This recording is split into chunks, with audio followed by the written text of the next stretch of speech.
Maluti, QwaQwa Maluti. Melody, Majita, Melody. Chalete. Okay, I've started recording, nigga. Aye. Yeah. Why back, yo.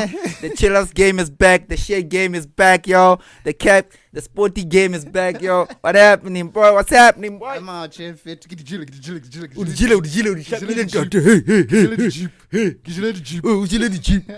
Nah, what's even? Can't fumanega, can't tolerate. Wait, is that how we start the show now?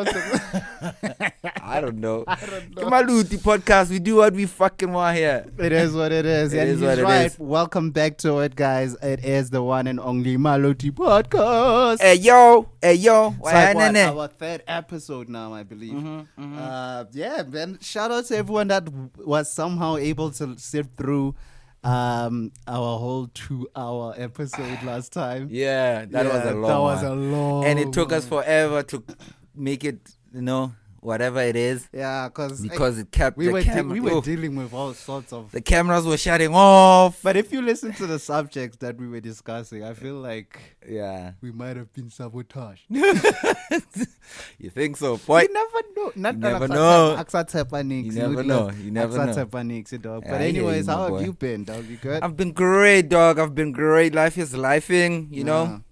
Uh, Life has been lifing. Yeah. In fact, I don't know. Do you want us to start by discussing, Vela, somewhat of life that's been lifing around the hood with the explosions and stuff? I will finish with that. We'll finish with that. Yeah, Ramaphosa. let's start Rama with Ramas. whatever is stressing the whole country. now. Rama's in The America. Ramas is in Washington, dog. Let me do it for you. This nigga didn't wanna think, he didn't press record when I was doing my stuff. Eish, now it can't be on the video. Eish. It You have is to what cut it it is. out now. McG, come on. Next podcast, but Anchaka was Casey McG. Eddie Come Chillers on. Punch. Come on. Boy, I'm Help sure my you- boy out. I'm sure me- Whatever, he's an addict. Yeah, at this point, like the regular viewers have seen us Yeah. consume all the flavors. All the flavors. Except for the ones without alcohol. Nah. That That one is for CCs. It's a waste of time. It's a waste of. Some would say this is for CC, but I don't care. bro. Like, Chillers Punch. go is drink nice. and to it. Some Can't Philip drink any- dealer in your mouth if you want. Get how no more can I like the taste of it. Now you live it too. I can't even drink to beer anymore. I feel like if it's not draft, then no, it's not for me. But so now cognac. What's it, boy? Yeah. The VSOP. So re qala ka Ramaramas. Ramas. Ke bone da o hlaeletse da. Let's just quickly before we even discuss that, because Context. there's another thing that you wanted us to talk. What was it about? It is still involved, sort of like this whole. These guys that the refugees. Oh yeah. The refugees. Oh yeah. Apparently, we got white refugees now. Hey, bro. Shit is crazy. I'll quickly ask you what your opinion about them leaving, those ones that left already. I think it's like 49? 49 or something like that. Yeah, Dan Carter and Hostia High, they coined it as the 49ers. The 49ers, yeah. Which It's is like ironic it was because like there's a team. Yeah, Charlize Theron, like, there's only like, 40 something, 45 or something? So I guess that came to fruition. Yeah. Yeah, she was definitely talking about that. So yeah, the 49ers. The 49ers. Sounds like a squad. The 49ers, yeah, they got the asylum and they actually took it, bro. Yep. Like them guys, Yep. they left. And I remember the day it happened, my mom came through to the house. I feed her from work and stuff. She's like, hey, what I'm like, I'm at some high moms are like, what are we gonna do? Because like at the end of the day, like we are all dealing with what I believe is political sabotage, political ineptness, just incompetence, corruption from ANZ. They are the ones that have been in power for the longest. They're the ones that post apartheid. You could say that, like, government-wise, they are the ones. I mean, you really find out, like, you think like, oh, maybe it's because Zaga South Africa, but like these guys are renting out office spaces in Joburg when they have buildings that are vacant that they could use for free. It's madness. But like that's just like a small portion of how just out of control the corruption is. And of course, when there's corruption, there's gonna be economic problems, and with that comes a lot of crime. Before anyone goes anywhere, start saying it's these specific people or that specific tribe or whatever. This is all economic. What happens in KZN with the taxi violence, it's economic. What happens with the Basotho guys going there underground, doing their gold heist things, like that's economic. You know what I'm saying? Limpopo got their own heist guys over there. They be in the military stuff. Like it's economical, and so like if you're having economical problems on top of that, and pretty much like a almost non-existent proper police force, like now it goes from just being an economical issue to now like it's a crime issue. So before anyone really starts pointing fingers at anyone, you better point those fingers first at ANC. Like I'm so tired of everyone trying to jump over hurdles to try to protect what these guys have done. It's weird, dog. Like, and everyone wants to be like, it's the white people, it's the white people. Look, white people, dog, are gonna look out for themselves. I think we were definitely at first sold on this idea of a rainbow nation that as time goes through, like the economy will be open and everyone will be given equal opportunities and stuff. And to look over that and not look at the white people, which is the guys that have big business in this country, as them clearly not participating in that transformation situation. I just feel like it's ignorance, if you're gonna just pass over that as if they don't have a part to play in things turning out how they are. It's a bit ignorant in my opinion. So they finally got some interviews, and this other one that I was watching, he's like, I left my mom. Immediately I'm like, I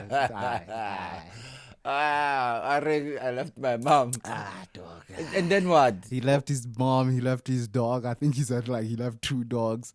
I think he said specifically it's a 5-bedroom house or some shit like that. Sorry for my French. But like you look at that and the situation he's describing, he's talking about he had businesses, and I'm like, you're doing better than most South Africans. Like, why did you leave? You know what I'm saying?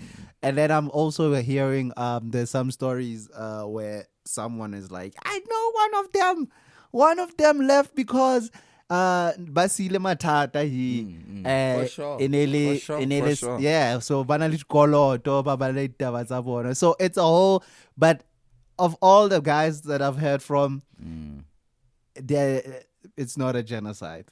They're not running away from a genocide, like, you know what I'm saying? And so let me know what you think about these guys leaving before we even get to the Trump 49ers. The 49ers. The 49ers.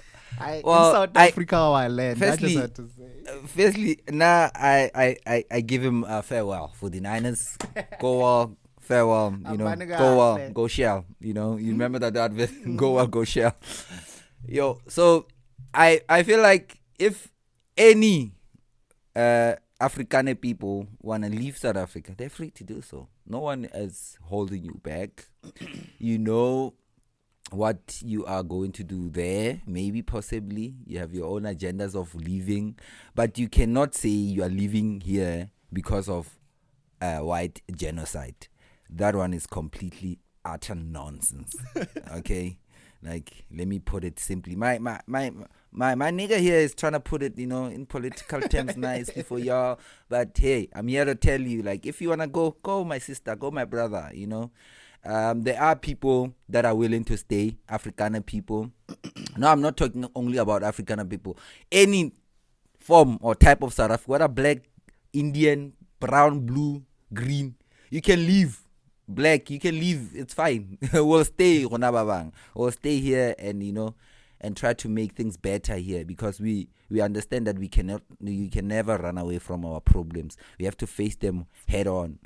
Unlike the ones that I want. If you're gonna tell me like he had businesses, he had all these other nice things, he's lying. He didn't have jack shit. Like you can't tell me you're gonna leave your millions here and just leave. First sign here, fella. Okay, here's a plane. Whoever wants to come seeking asylum in the US can just come. Well, now first thing, you're leaving all your business. That does make sense, people. Tell me, does that make sense? Are you gonna leave your millions here? Especially to these black people that you don't like, you're gonna leave those millions to them. How you leaving your mom in a genocide? Yes, thank you, ma. Thank you, bro. How you leaving your mother in a genocide?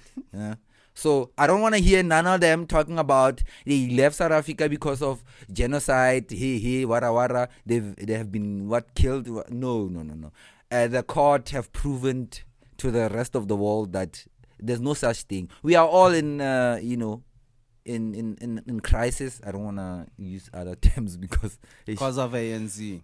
Yes, we are all in crisis, and I hope our people can take this as a wake up thing, alarm, so that they can start do better. Start at home, start next to your gate there on the street before you go to town and go to fix your own road first, and then you can do it after. Then knowing that your house is clean. Okay, I think that's about it, my boy. About these 49ers that are leaving, but they can go. Bye. Wish we'll never see you again. The ones that are willing to stay, Afrikaners, white people, black people, Indian, Xhosa, Zulu, whatever tribe you are from, you are more than welcome to make this country a better place for the rest of the people that are staying with you. The rest that wants to leave, they can go. They can forsake. If I can maybe say that. But you say it's the great track. Yeah, exactly. At first it was the great track. Yeah, now it's the great track. Yeah, so pretty much. I don't want to go on a tantrum because today I'm giving you the because platform. Giving you the platform because my paya mangana saying like busy on WhatsApp, like checking my phone, like busy, like hey this like. People, these white people are now softening them. Now they think now they're heroes. Now, what did they do for you? So the thing I want to touch on, before we get to the Trump thing. So there are a lot of South Africans that do like fear the departure of white people in this country. Very prominent. Some of them are very prominent. One of the biggest proponents of white people being super important, so like we need them, we can't. He's like, yo. Yeah, I saw this other tweet. This white guy was like, what are they gonna do with if they chase all the farmers away? Are they gonna eat black empowerment? I'm talking about a prominent person. Oh, like very prominent. Like he's been very vocal even before the 49ers left. But he's always been very pro like white people. I do believe it's because he has multiple baby mamas, I believe, with white women. I'm talking about Waras. Waras has been very vocal about the fact that like he believes us as black South Africans are pretty much incapable of running the country. And that's sad. Yeah.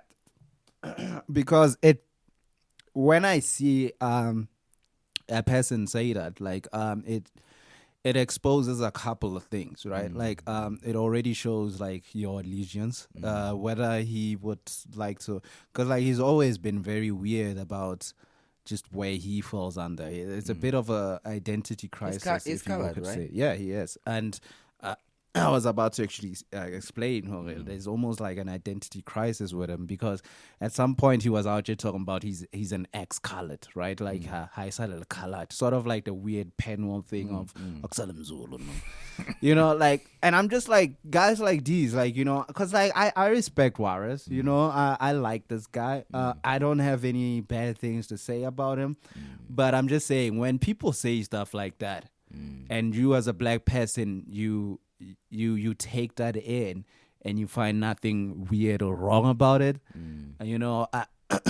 I'm just saying, like, we should be very wary about these sort of people because it's gonna be a mess in the long run. Because these are some of the most influential people in the country. True. And instead of them actually addressing why we currently have black politicians that can't get the job done, they would rather paint it with a firm brush, right? Like everyone are black and like, so basically ababona Zuma, ababona nna, which is crazy, like in my opinion. Like, you know what I'm saying? Habona Julius Malema, obona nna. You know, when people like me are like, I believe in black South Africans to be able to take back control of their country and actually make it work.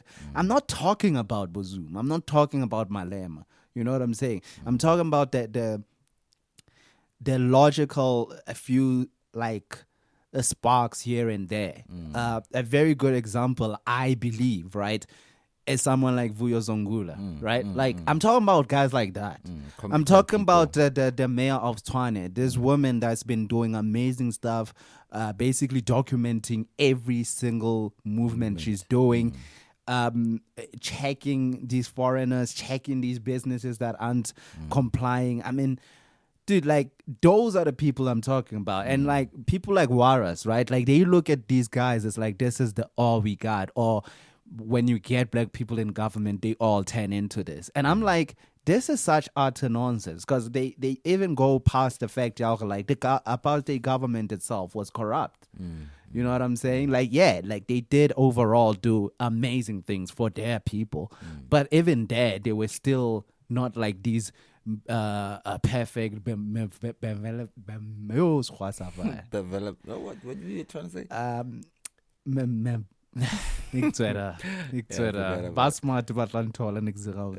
But like, they're not these inflammable people that can't do any bad or something. You know what I'm saying? And for me, for you to look at all of South Africa and say it's benevolent. Exactly. Okay. This benevolent. Hey, we kids, boy. Oh, I'm not the one with that can twist the tongue. He's better than He lies.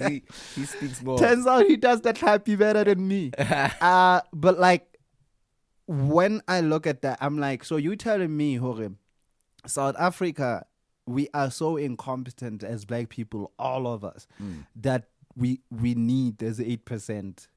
Otherwise, we are completely doomed. And like, believe it or not, I would go as far as to say, like, about 60% of black people probably believe in what Waras is saying. Yeah. And that's the danger of it. That's the danger where, if you look throughout history, these people who aren't completely like for their people, there'll always be those characters. And at the end of the day, like, they turn into a Judas. You see, I can use Bible references. Kibo Judas. So let's carry on. Yeah, like, I'm telling you, like, so you should be very careful of these people. And that's all where I'm gonna leave it. Because like, I respect Waras. I mean, we grew up all listening to the guy, very cool guy. But like, sometimes when I hear these guys, it's like, what are you saying, bro? So you telling me, or like, a country that's dealing with far crazier things like Burkina Faso could be able to have one leader that comes through and shake things up and try to get things on order. And you say, like, our particular type of black person here can't, like, we can't come up with anyone. It's all like about that. When it comes to him, I feel like you nailed it, boy. It also comes back to Tabayore, cultural identity. It's a like, people, cultural identity is a thing. Yeah, they start looking at us. That like, is why with an inferiority complex. Black communities in America like the way they are today, because they lack cultural identity. You know, they don't know how to identify themselves. So now they will try to pull this thing and that thing and that thing and that thing, try to make it their own, and then start fighting other people when they do their things, and then try to steal other. Remember, we were talking about that Zulu thing that was happening in New Orleans. Cultural identity. Yeah. I think a very good example of this would be the Sudan situation. So you have this mixed breed of people that now believe they're Arabs, right? but really they're just coloreds. In our context, they're just coloreds because they're a mixed breed of the local population and the Arabs who invaded over history. And now their kids are coming through. If you know what's been happening there, like especially before South Sudan went at it alone, you should try to figure out why did South Sudan want to go at it alone. It's always going to come back to these betrayers who now own the land and now say it's theirs, and they're like mixed breed people, you know. And I don't have anything against colored people. If you've listened to me throughout the whole podcast series that we've been doing over, it's almost been a year now. Damn, we're doing our thing, boy. But if you've been paying attention to me, I always say that like we need to unite as black people, and I always include the colored people there.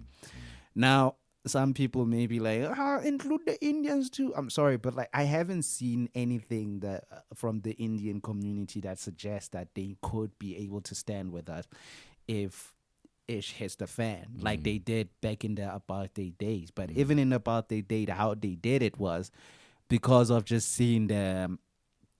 Man, I don't even want to get into it because it's a very complex thing. It's a deep subject that you guys, if you are willing, you need to do your own research. So like for me, I'm always willing to be like, no, the colors fit. So I identify their blackness. And if you are a colored person and you understand who you will always be seen as a black person, let's go ride. Let's go do this thing. Because because no white people are gonna claim you. I'm sorry, but they're not gonna They're claim always you. going to use you, however, for the votes. Because I feel like that's probably why DA is still in power, winning. right?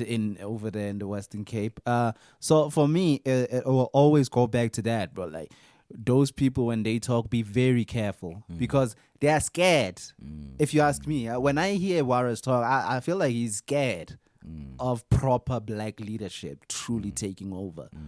They look at that as a parachute. They look at the white people as a parachute, like a safe landing. You know what I'm saying? For me, I feel like they are the same people still perpetuating the same.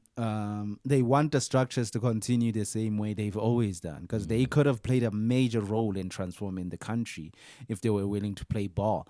But at the same time, I can never take away from how much ANC is hugely to blame, mostly to blame for this, because over 30 years, I truly believe you could have created a parallel economy. That true. Doesn't depend on white people.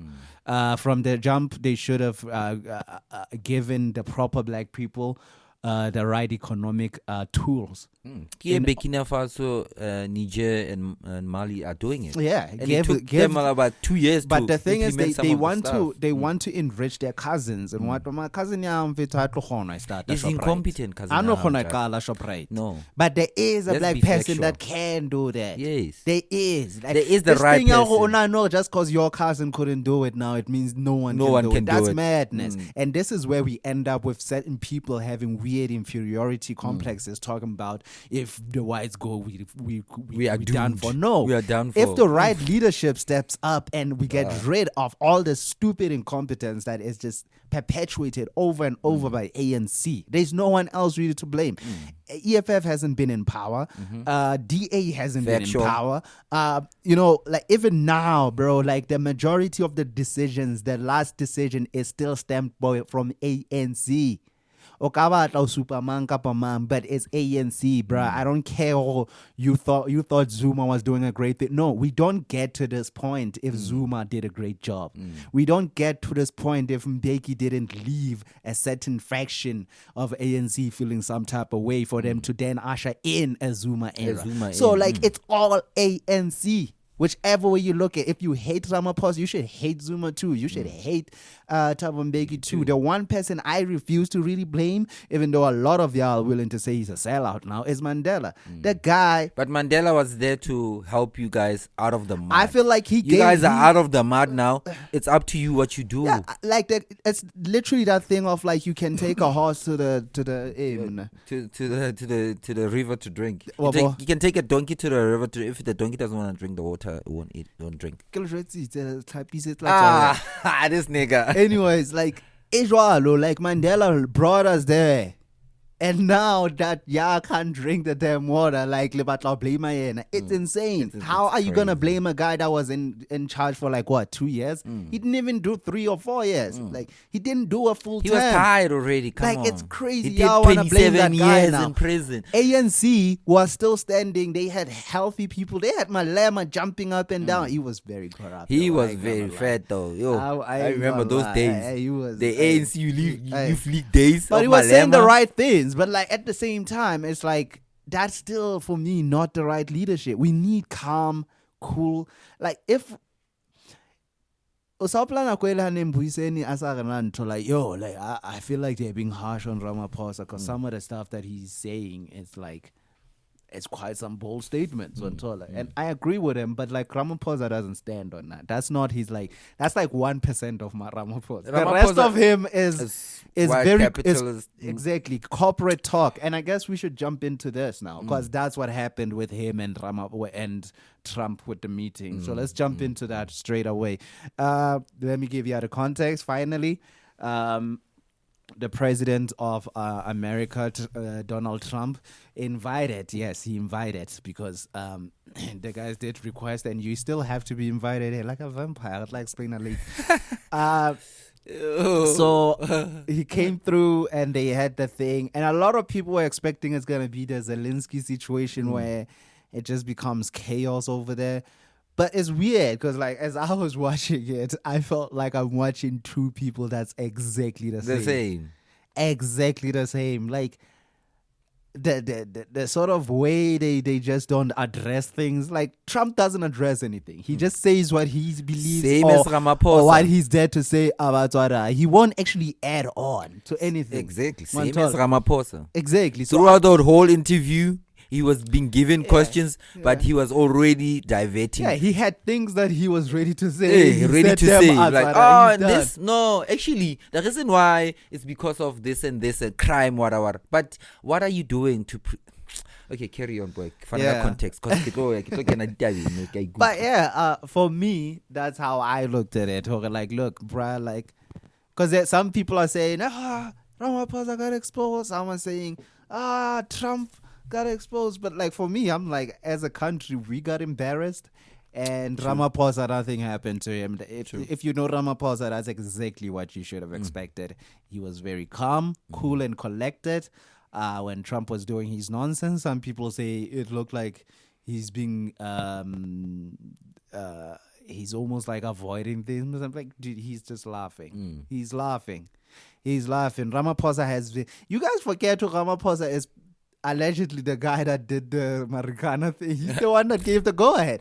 You want to tell me what Trump would have intimidated? The guy was laughing, bro. Like, that. I know what I saw. I saw some people, black, white people, talking about, like, Ramaphosa saying there's nothing going on, and then Trump gives him the murdered victim. I'm like, man, like, that's a pity, because it's like, if you don't have the context of like what that whole, because that's AfriForum propaganda. There is no other way. AfriForum and Elon Musk propaganda. Yeah, that's their work. Like, because you can put an even bigger pile of black people issues there.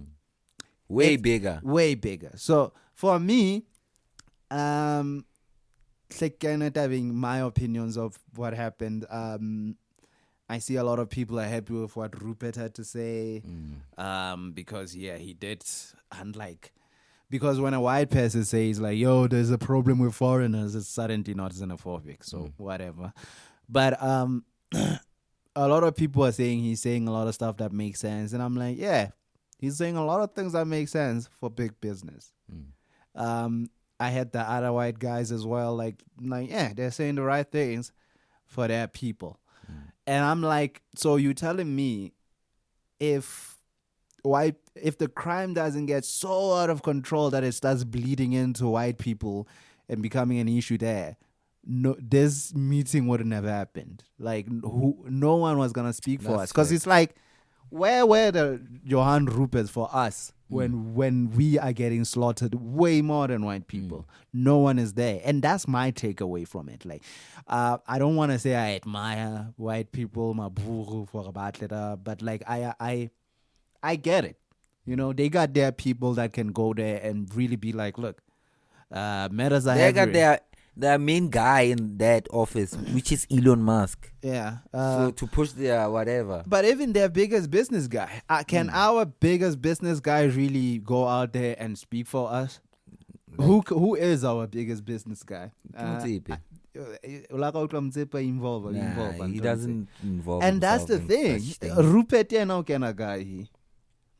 Because he's like, my people are dying. Until like where is our Rupert that's gonna be like, my people are getting slaughtered too? Slaughtered too. Way more. Where's our guy? Because Ramaphosa higher la Ramaphosa didn't mention our black matters. It was some lady at he didn't matter. the woman that he came there with. Mattered as well. No, he didn't say that. Because Ramaphosa outlets the business. That's why he was all busy. Yeah, we need your help. We need your help. The reason why we're here is because we want investment, trade. It's like, Judy, this is not gonna help us. They're like, so for me, I'm like, my own opinion. So for me, I'm just like, look, guys. When it comes to that whole thing, you should start looking at it as like, where is our guy? Because Ramaphosa wasn't representing black South Africans in there. He was representing white monopoly capitalism, which is basically the guys that run the economy here. You saw how Abuele Trump, they're talking about golf, stupid-ish. They're talking about like, yeah, last time and I'm like, yeah, your friends are my friends as well. Like, it's like, look at me. I got white friends. So how you at me. You know how stupid that whole thing is when it's happening with the white guy. I was like, I got black friends. It's stupid. It doesn't achieve anything. And that's what I believe we saw there. A complete waste of time. I believe that there's actually going to be more white Americans that actually fall for this propaganda even more. Because at the end of the day, you can say that a large part of this is propaganda, but like, yes, people are dying. The farmers are dying. You know, you could say whatever you want or why that's happening, whatever. But like, as much as they're dying, we dying too. So the huge issue here is that like crime is out of control. Who do you look to and say this is their fault? You can't say it's white people. You can't say it's black people. It's ANC. The guy's actually in charge of the police. The guy's in charge of the budgets, in charge of running things, making sure that there's intelligence. Like, what's we got open borders. We got people coming in here. Last week we were just discussing military infeto. These guys are brave enough to try to go against military guys. That's how much freedom a criminal has in South Africa. And it will continue to be that way as long as South Africans don't wake up to Dabao. Like, whichever way you look at it, the problem is y'all want to point an individual out when you should just say it out loud. ANC is ruined. They do have the best policies. They are the best movement. They do have the most support. But what's the use of any of this if they're not going to implement anything, which is what we know they don't. They don't implement any single thing. So that's where I'm going to leave it. Melito, All right, boy. what's your take on this? I feel like this whole thing, your president, Rami. I ain't vote for that nigga, bro. If I had to He's vote, your president, though. if I had to He's vote, still I'd vote for the ATM guy, Vuyo Zungula. I truly believe that's the most logical guy right now. Yeah, but you're talking about the current situation. Hey man, you can deny that someone is your president. You know what I'm saying? I can say that in this democracy. I can say it. But what's factual, though? We have to look at the facts. Look, bro, like, yeah, but like, if it's like, fine. Fine, because like, I know fella, fine. Yeah. It is what it is. Ramaphosa, Rango, my president, whatever. So, what Rami went there to do in the US, completely utter nonsense. Okay? Why nonsense? Why Why am I saying that? Because I don't think we need all these. Hey, we need drones. We need drones to police. We need drones drones. Do you need drones really to police a community? You need drones. Before drones, how did we're still doing it? Namanje, incompetent government countries that have government that are incompetent, they're still, I'm sure maybe if they're still, excuse me, sorry, if they're using drones, but they're minimal. It's not something that is gonna resolve all of their problems. Oh, we need drones, so that we can, solve crime in South Africa. Oh, like that's that stupid. is not the problem. That is such stupid. Okay, Ramaphosa, we do not need drones for you to solve the crime in South Africa. The Ruperts are there to make sure that their businesses are well taken care of. Yep, that's what they were there for. The other two guys are there to make sure that there is no land without compensation that happens. That's why they're there. That's why they are friends with Trump. That's why Trump wanted them to be there. Yeah. And they were failing so hard to address the genocide issue. They were listening to Trump, kept saying, "Hey, genocide, white." He kept saying white people, as if like black people are not getting killed in South Africa. Like, come on. There's crime everywhere in the country. Ramaphosa can solve the crime if he's serious about solving the crime. He doesn't need the US aid to solve the crime. He does not. The people that he has, even if they're not enough, we know that we don't have enough police in South Africa. But the majority, the few people, policemen and policewomen that are there, they can try at least to resolve some of the issues that we have, like farm matters, like people that are getting killed in rural areas. Like, you hear this every day. There's a lady that was killed and dropped in a river somewhere here in QwaQwa, not far away from where we live. Like, there's crime everywhere. So white people shouldn't feel like you were saying, like, because now the crime has become so ridiculous, it's bleeding now into white communities. Now they feel like, okay, we need to like address this. It has been.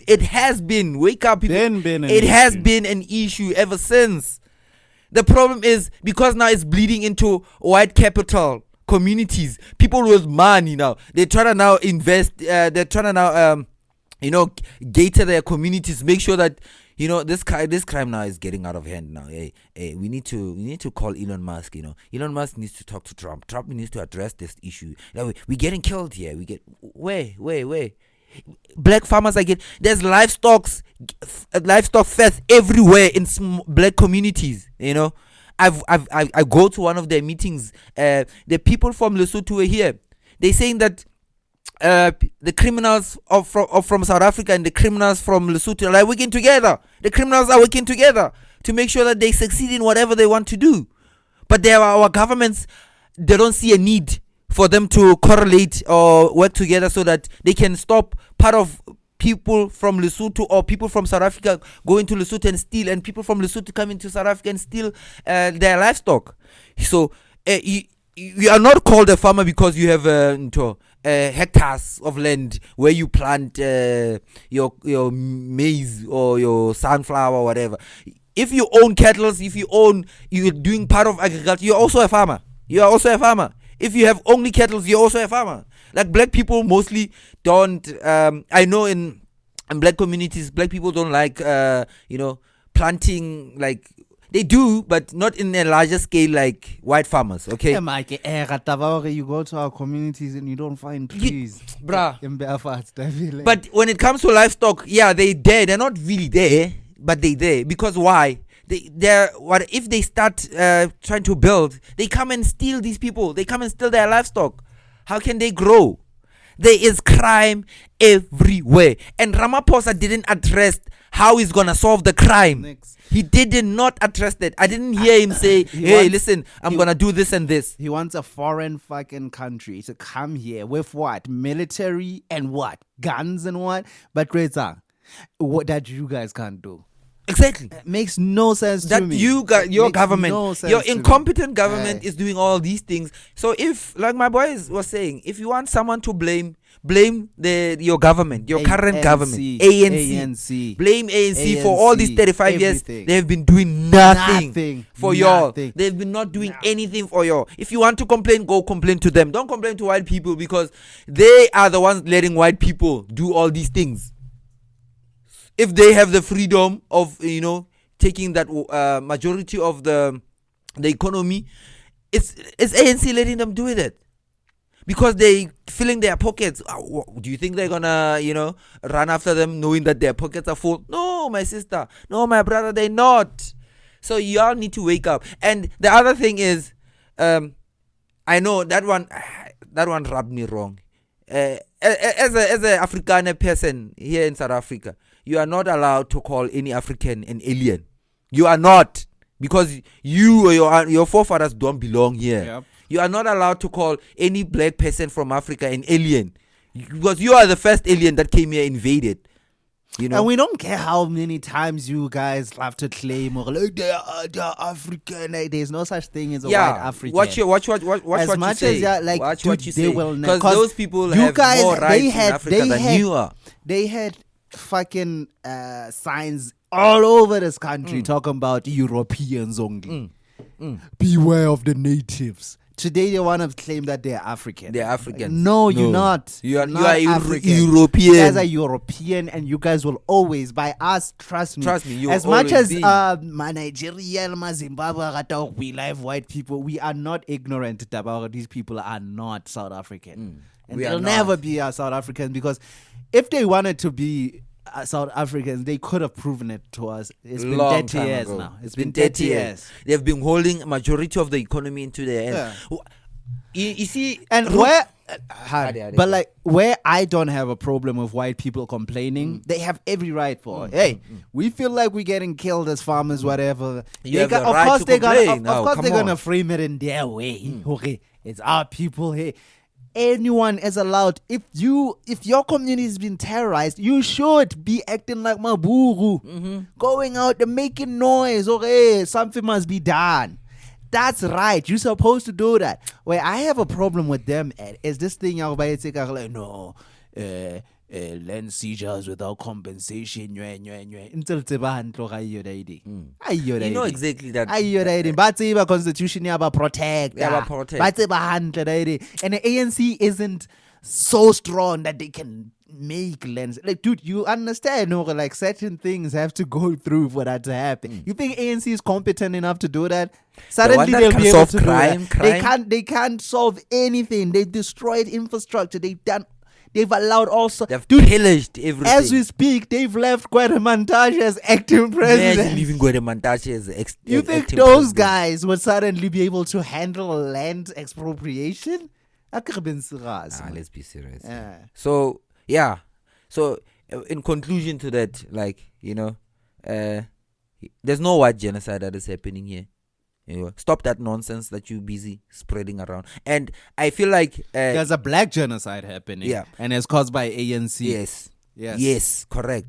So, and I feel like Trump, his problem is he's getting all this, he's been fed this propaganda by Elon Musk. Elon Musk is busy. Who just wants to have his business here, by the way? Elon just wants Starlink here. That's all he wants. Look. If your South Africans let Ramaphosa and Elon Musk to come here to South Africa without empowering black people and black business. The reason why, let me tell you, the reason why Starlink hasn't started here in South Africa is because that thing it's expensive. It's ridiculous expensive. You have to have 10,000 rands to just install that thing of his Starlink. You'll have to have 10,000 rand.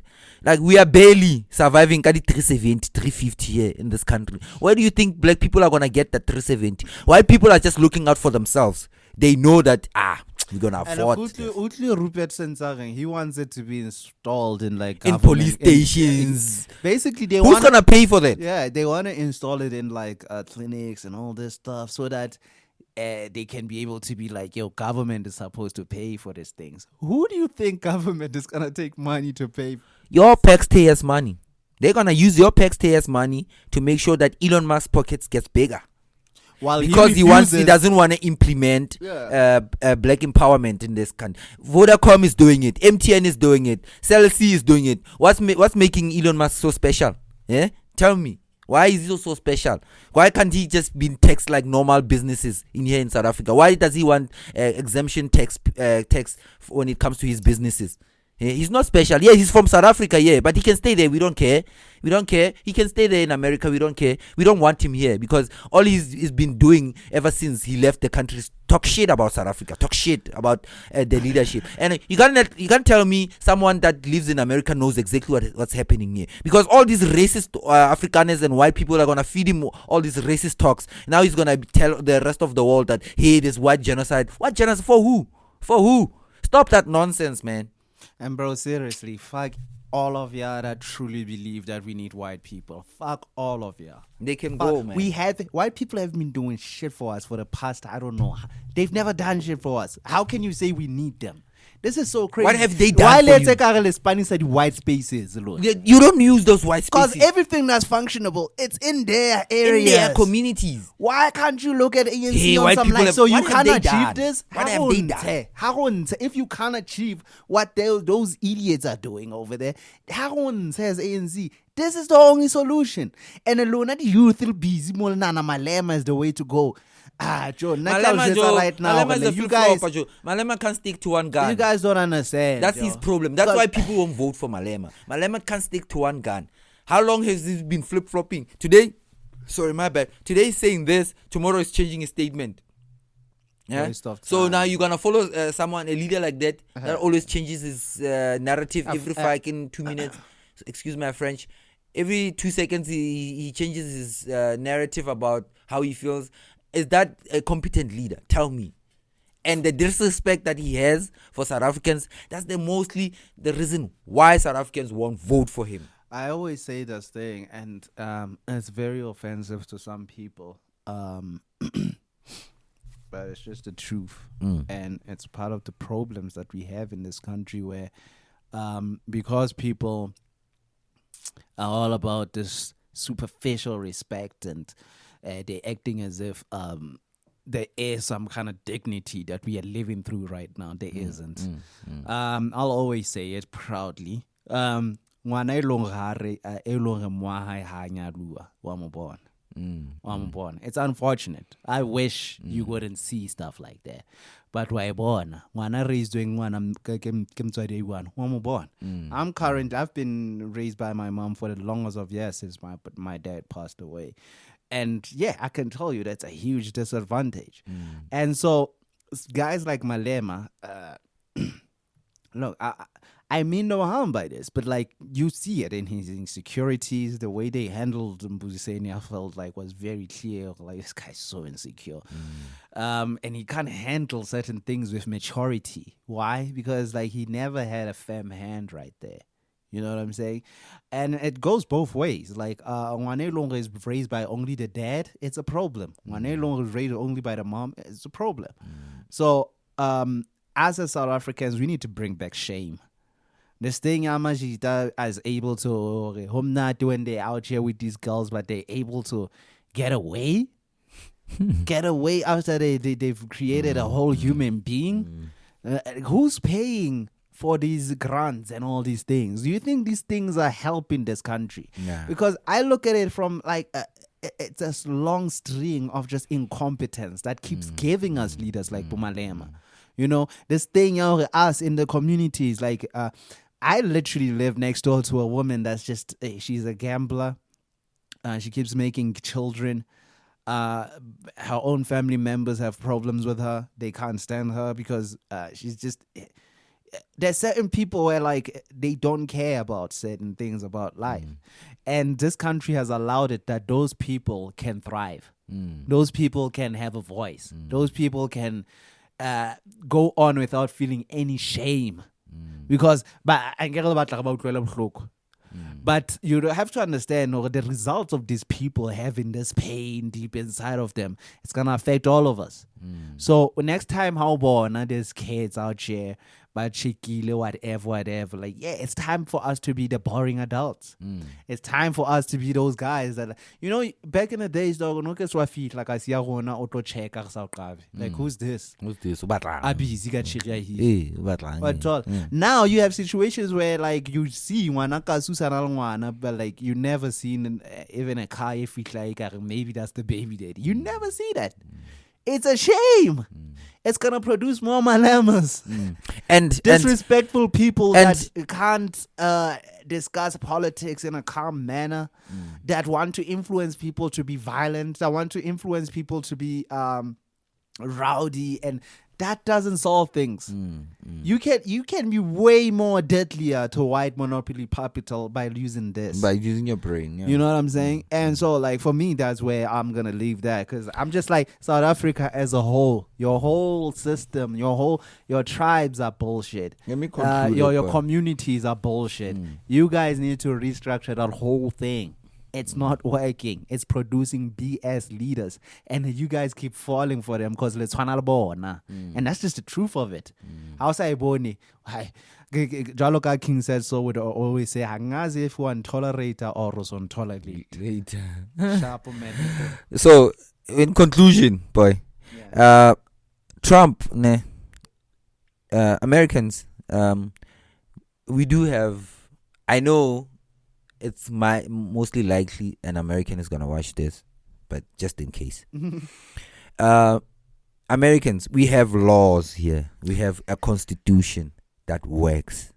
As a president of another country, you need to respect other constitutional laws of other people's countries. You know, those constitutional laws were there, and before they happened, people actually sat down and wrote some of these things. So by Trump saying, why don't you arrest them? Malema has free, as much as y'all can hate him, you know, you won't agree with him, maybe agree with him, but he has freedom of speech. So Trump was busy saying, why don't you arrest this? Why don't you arrest this guy? Like, yes, in South Africa, as if like, people that are talking nonsense about him in America, he can just go and arrest them. So for me, how I look at it is, I don't get why no one made an example out. Same way that this constitution makes sure that white people retain the land that they stole from our ancestors. It's that same law. It's that same constitution that's ensuring that Malema can say whatever the fuck he wants. I'm sorry. That's how it goes. So they can't just look at it from one perspective. Yeah. So in concluding, like, this was a completely waste of time. Completely. I just saw white people trying to secure their bags there. I just saw a white puppet being tossed around, looking out for himself and his white fellow friends. Yeah, Ramaphosa will not beat those allegations. I'm sorry, Ramaphosa is not the guy for you, South Africa. He's not the guy for you. I'm sorry, he's not the guy. Like you were saying, like, and Malema bebutle by making this about him. Malema, this is not about you as well. Like, calm down. Like, it's not about you. Like, this whole going to the US thing, it was a completely waste of time. And if you really think about it, the reason why even Trump invited Ramaphosa there is because of his white friends. Yeah, he's concerned. Yeah, his white friends were here on his ear, and Elon Musk. You need to talk to this black president. You need to tell them they need to stop this genocide. And I don't get what they achieved. Elon, I don't get what they achieved. Unless it will let your Starlink BS in. And even then, it's like, you caused all this for that. For that? Something that most South Africans cannot actually adopt. They cannot afford Starlink. It's too expensive for a regular South African. Normal South. It's not going to be beneficial for any of you black people. It's only going to be beneficial for the middle class and the upper 1%. The rest of y'all poor people like me, we are all screwed. I'm sorry to say, we are all screwed. Lesotho actually caved in and they allowed Starlink in. And I'm just thinking to myself, like, I know my Lesotho brethren over there. Like, they probably made some. Y'all gonna hack that thing, right? Little hack, I guess. Yeah, that's what's going on. Like, that's y'all gonna hack it. I know y'all are busy trying to scam it right now. Harena Maluti enough to waste like yeah, that. we don't. Last I checked. We don't. So yeah, man, I hope they. I hope y'all scam it. I hope they hack it. They do whatever. Because like, so long as it doesn't empower black people, I'm not for it. I'm sorry, I'm not for it. This is a country for black people. If anything that comes to this country doesn't empower and uplift the black people, I'm sorry, I'm not for it. You know what's crazy? Like, for years, black and white South Africans were begging Elon, like, yo, bring the Teslas. bring Yo, the I Teslas, remember I was on that bring the Teslas. what do you call it? Bandwagon? Yeah, bandwagon. Yeah, I was on that. We were all I remember, on it. Yeah. I remember I was on that. Like, yeah, we want some cyber trucks here. I can imagine myself driving a cyber truck. How you killing it? Hey, bruh, you know, after this whole I'm like, I'm good with Tesla. I mean, I can maybe Lucid. Hey, don't you want to come to South Africa? Lucid. I'm waving at you. Until South Africa has a functioning economy that's actually growing and isn't sabotaged electricity-wise, crime-wise, all these things-wise, only then can electric cars really be viable in this country. So yeah, let's get into something a bit more. It's chilled, depressing. Something that we feel like there's a. So if you go back and or at least if you've been following me and Mel, like we told you, like, yo, but they're gonna build the roads and QwaQwa fix them, you know. I think they said something ridiculous, like they're gonna fix from like wherever to Tessie. Yeah, that's wild. Like if you understand how incompetent they really become when they come to QwaQwa. Yeah, I'll give some context when it comes to that. Yeah, I mean, even now, like we are shooting right now, and I'm expecting power to go off anytime. Anytime now. Like we are the sort of people that live here. If you want to survive here, you gotta have UPSs. You gotta have backup batteries. You gotta, you don't have those things. Yeah, because like we are almost always neglected. So when I heard they're gonna build a road, but we look from here to, as someone that's recently become a regular driver, I was excited, but at the same time, I'm like, I ain't buying any of this shit. So over the times, we try to give you that update. Things are gone, as the Jamaicans would say. You know, things are gone, and we starting to see some progress, if you can call it that. But like, spun sides are. One thing that's been very exciting for me is just chilling in my room, busy mixing and mastering some songs. And suddenly the whole house shakes. And you have to understand, like, where they doing the construction is like a fair distance away from my house, like very far. You know, it's very far. So say maybe about 5 or 6. No, I'm gonna be honest. 5 kilometers. I'm gonna be honest. I've never been good with the maths, so anything with numbers, with kilowatts, with what, I don't know ish. But like, it's far. So whenever that would happen, we've been getting stuff like that, you know, like the whole house shaking, the festival shaking. And at first when it happened, I was kind of freaked out. Like, what's going on? We're having an earthquake. QwaQwa. No way. Having an earthquake. It's in QwaQwa, dog. That is impossible. I'm like, this is some of the most stable lands ever. Because, you know, Basotho Mshweshwe made sure you know. You know, but like later on, my homeboy Melito comes through because he be on site. He about to tell y'all what's really popping. And he comes through. He's like, nah, actually, it's some TNT, bomb, and looks at him. I'm like, what? Them niggas is using what? Because I'm like, that already gives me the idea of like, they probably send some competent people. Because like, if you can't be handling situations to Edwin so I'm sorry, like he's gonna hire him up and so like Mashita bomb, and next thing who treats like, hey, I suspend it all, like niggas died after it exploded. I'm telling you that not like I want Edwin Sorry to be slandered. I'm sorry, like, you know, I want him to be slandered because he's a good example of what most of our municipalities in this whole entire country deal with. Just people that are just so ignorant to what they're so far removed from the reality of Rona as normal citizens that they just don't care, bro.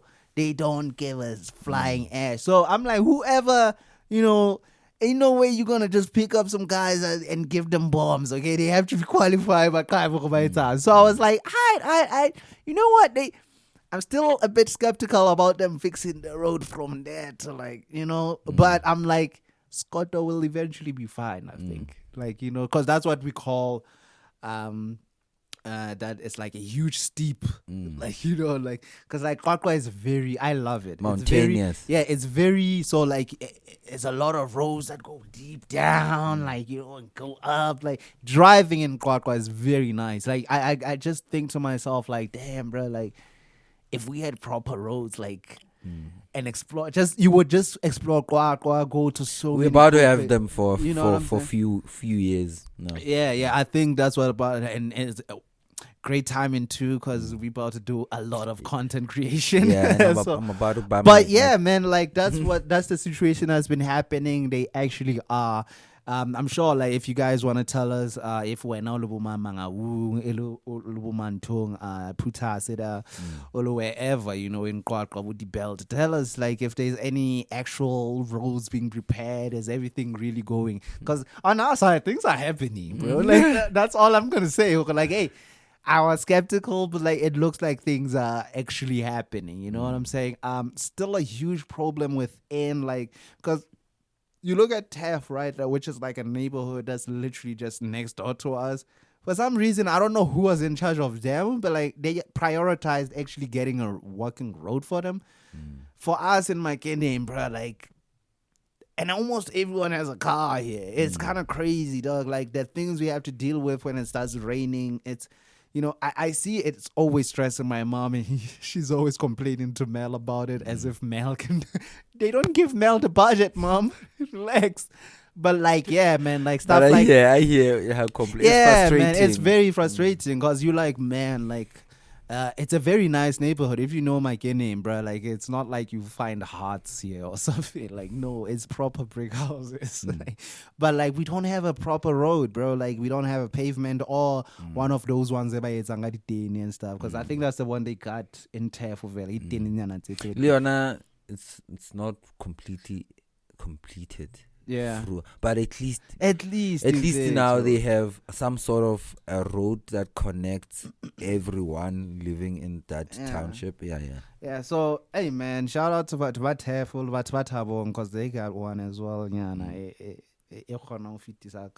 So those are still the challenges where I'm still skeptical about these people, because it's like, man, I really want to find out why TEF got it and we didn't. It's confusing. Yeah, but anyways, I'm gonna, in conclusion, that's the update that I've been looking forward to sharing with you guys. Because like, as we said, as things happen in QwaQwa, this is Maluti Podcast. We're gonna let y'all know. So yeah, Melito has way more details about it. Sometimes he's literally on site as things are going kaboom. So I think he'll have way more insight on it. So yeah. Yeah, well, when it comes to, like we said, we did try to mention this earlier podcast. I don't remember if it was the Maluti Podcast or the 2 Liter Boys. It was still called 2 Liter Boys, but like it's me but and we did, you. We did try to mention some of the stuff. If you've been keeping up with us, with our nonsense, because this is what we do, guys. This is the point of the podcast. Like, it's to be informative. Yeah. So, to give a little bit of context about the road and stuff. So they said they're gonna fix the road from QwaQwa. QwaQwa is like the Free State or the University of the Free State as you enter QwaQwa. You know, that's where QwaQwa is when we keep saying QwaQwa. So you know now you know. So they're gonna fix the road from there all the way to Tesing. Tesing is where you go to Mountain Exhaust. If you've been there, get Tesing there. Again, QwaQwa, amazing place. If you're from QwaQwa here, you don't know Tesing, shame on you. So with the road thing, they've been, if you've been aware, they've been starting to fix it on the sides, all the way from the last point I saw them starting to fix it is what's this place called again? QwaQwa Radio is Information Center. Yeah. Information Center. They already started pouring some. In simple terms, they were cutting all the grasses. Like, so, I forgot to say this as well.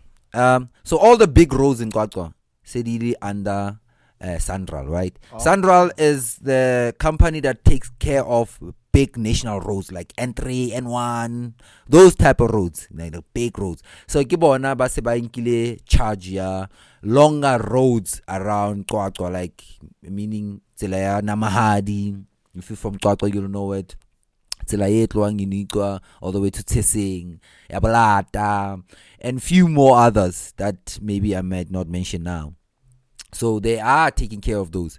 And with them taking responsibility of maintaining and fixing the roads, we can see progress, because Namahadi Tilating, I would say maybe it's about maybe 90%. It's almost there. Almost there. 90% done. Because what they need to do is just draw the lines and fix on the side. But they're already doing it, But the walk path for people to walk with the brakes and everything. They're already doing it. So Maspala yena o satlo focus ka ditsela that are inside the communities, like small roads that are going inside the communities, like Makene, Botefo, once you get inside, Boptiti Chaba, once you get inside, Bobolata, all of those things. But if I did hear correctly, they did mention the fact that, maybe 2026, 2027 budget, some of those roads will be scheduled to be fixed. But as for now, they're focusing on things like the reservoirs, water maintenance. As you guys know, we have a dam there in Fikapatso. Man, we need a bit more dams, bro. We get so much rain. Yeah, I think maybe if we can have one more, maybe that side, it will be good with water. Will be good, because we only have like the other streams that we can utilize is that one, maybe perhaps okay, because there's not a lot of batu badulang around it, because now these other streams, a lot of people have built next to the rivers and stuff, so building a dam is gonna be a challenge, So so they've started doing all of that, as you have seen in my beginning. They've started fixing. So they pouring this I wanna say into skontiri, which is concrete. And that is skontiri. Yeah, but it's that oil that they use now. Oh yeah. They're not doing it from scratch. They're just refurbishing where the pavement is still proper and good and still in good conditions. Yeah. Because Mupedi made sure proper stitch ups. Yeah, Mupedi made sure when he was a governor for QwaQwa, he made sure that we built proper roads for QwaQwa. So they maintain that. Something keeps going. I don't know. Maybe it's all good now. Yeah. So they're maintaining that. So they've poured half of. That was a good point. TK did all that. Yeah. If you kasheba Sfating onwards all the way to. I haven't been to site yet since they started doing that, because I was there that other week, but I saw they were cutting all the trees next to the road. Fixing all the drains. Apparently they're gonna. I'm not completely 100% sure about that. They can correct me if I'm wrong. They're gonna make this V chains, V drains for water, because majority of our roads are getting ruined because of water going inside, the flooding the road, and then potholes. That water create potholes every time if you don't have proper V channels to take the water to the streams of the rivers and stuff. So they're doing that. So with the Scotto thing, so they gave out. It's unfortunately when they gave out the schedule. I had the schedule. We didn't record. We didn't sit down for the podcast. So they started last week. That last week on Tuesday they did the first blasting, and then they did one and another one on Thursday. So this one that was happening today, it was the last one that was on schedule. So if maybe they're gonna do some more blasting. Maybe if they require, because today I didn't go, so I don't know if they still need to do more blasting. It's just to ease these things that work there, so that they can, because it's a mountain. They're blowing up the mountain, part of the mountain, not completely the whole mountain. Part of the mountain to just Such make more a complex space. thing, though, because I'm like, one mistake here. Yeah, because they're using real TNTs. That's why you can hear it from Tibella. That because the wave. Remember? Yes, because it's wave that travels. That's why the windows are how, even if you are far, they shape. As a music guy, I should have understood. Yes, so that's why all of those things are happening because they're blasting. But today it was the last scheduled blasting that they did, and if maybe we felt it. We felt it when we were doing something involving Hebs, and I was like, hey, what's going on? Quick. Nah. So well, I feel like let's give them a chance. Let's give them a chance to prove what they're already doing it. It's not like they're still gonna come and do it. They're already working on doing it, on finishing it. They already started doing it. They're working on finishing whatever they've already started, and there's progress. There's progress because you can see as you pass there, or okay, they whatever they said they're gonna do, they're gonna blast. The blasting that was on schedule was exactly on schedule, and then you did hear the noise, boom, all that windows shaking and everything.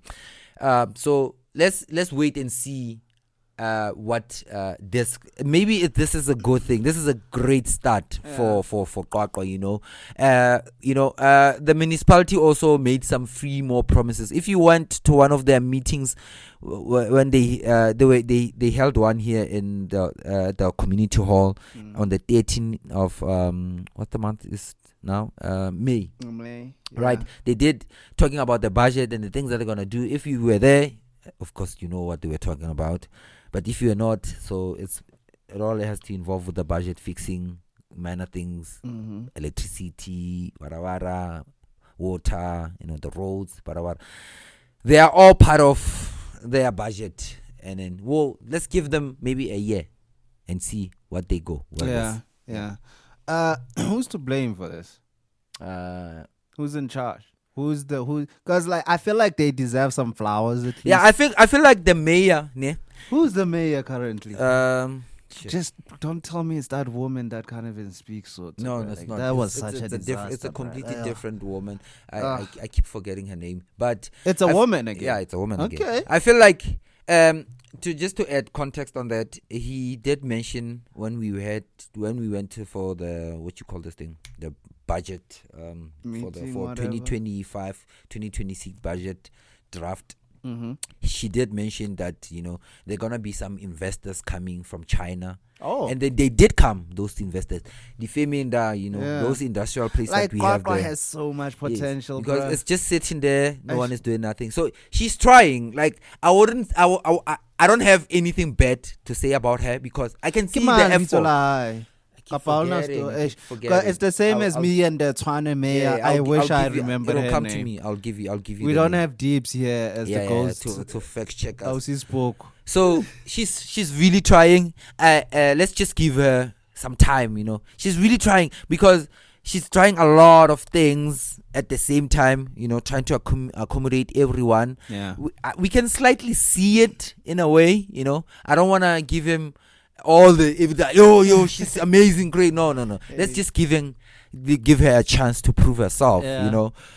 That's all I can say because I don't know what's gonna happen next year. I might be giving her flowers now, and then next year it's Now for me, I'll give her the flowers right now. For now we can give her flowers. As soon as someone is doing something bad, like the same energy, we should immediately pounce on them.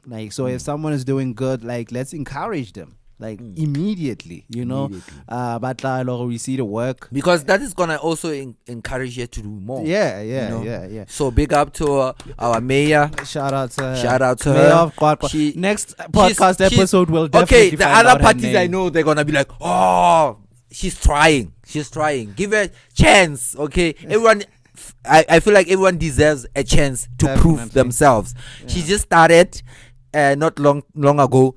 Let's just give her a chance to prove herself, and then we'll start complaining after 2 years. Sure thing. Okay. I that's pretty much all I have to say about that one. Find it very interesting. Love the progress. Again, as someone I love bringing this part up. As someone who's driving regularly now. I just started driving now. I just want to stop hearing the end of it. Bro, there's so many places where I'm like, dude, I haven't even driven here. And almost all the time when I was passing with someone else driving there, it's like, how not go like, and that's the beauty of QwaQwa. Like, there's so many places where you can just drive hide, you know, and just drive for a Outside long of time. We too, must you know. eat in Totsepaya. I'm joking. It's in his Y'all blood. know I'm a good boy. You know. But yeah, man, I feel like that's a good one. Definitely next week we gotta come through and just shout out her name. People, yeah, need to know. definitely. My bad, my bad. Yeah, I I'm should sure know. some I of should y'all know. know. I'm embarrassed. While commenting how to some people that's looking for her name. Boy, I'm glad. Yeah. Last topics. We're just gonna go real quick on these ones. It's something very unusual. Usually but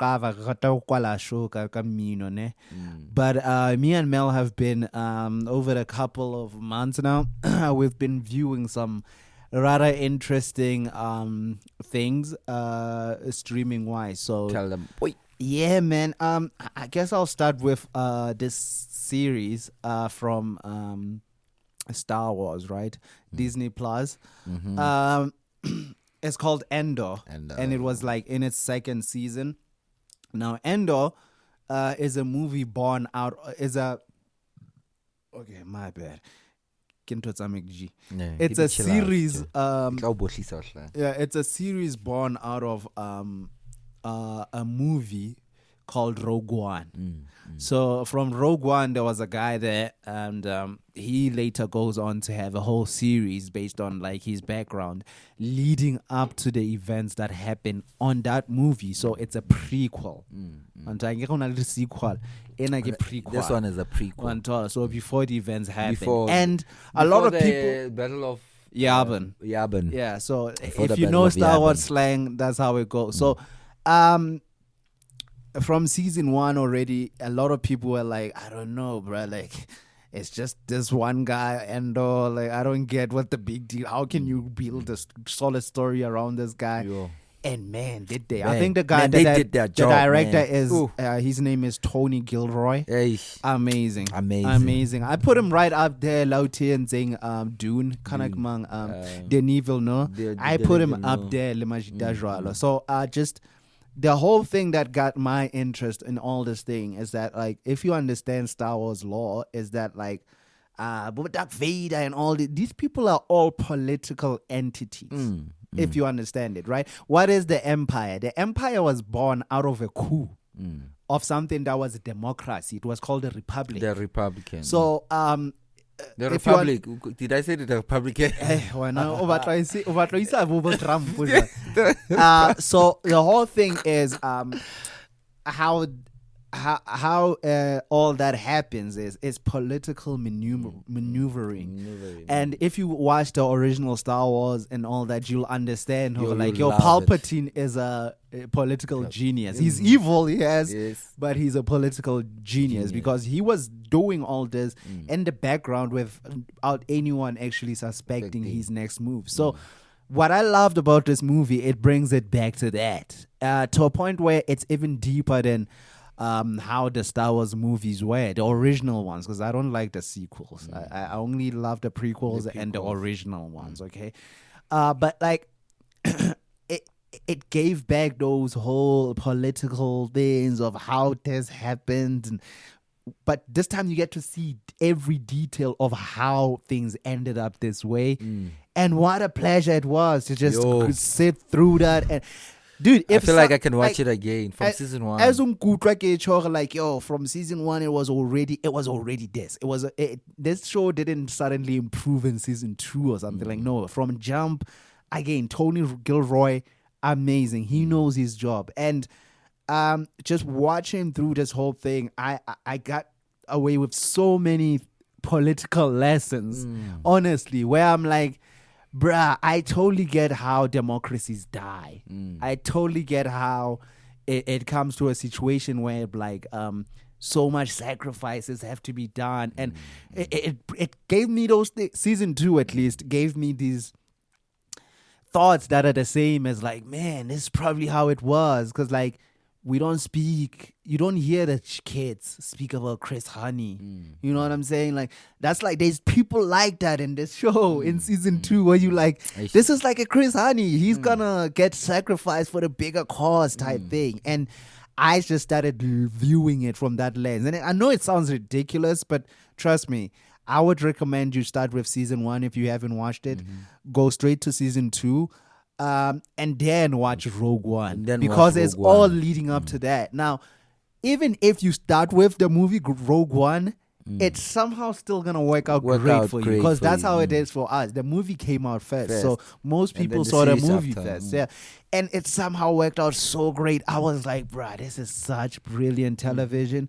And in my head, I'm like, we are also capable of creating stuff like this. And I've always had a problem with our industry just being mostly just filled with very selfish people that love enriching themselves. Like, we don't have those guys. Because, like, you look at a lot of these Hollywood directors that have created the best movies, they didn't make the most selling movies.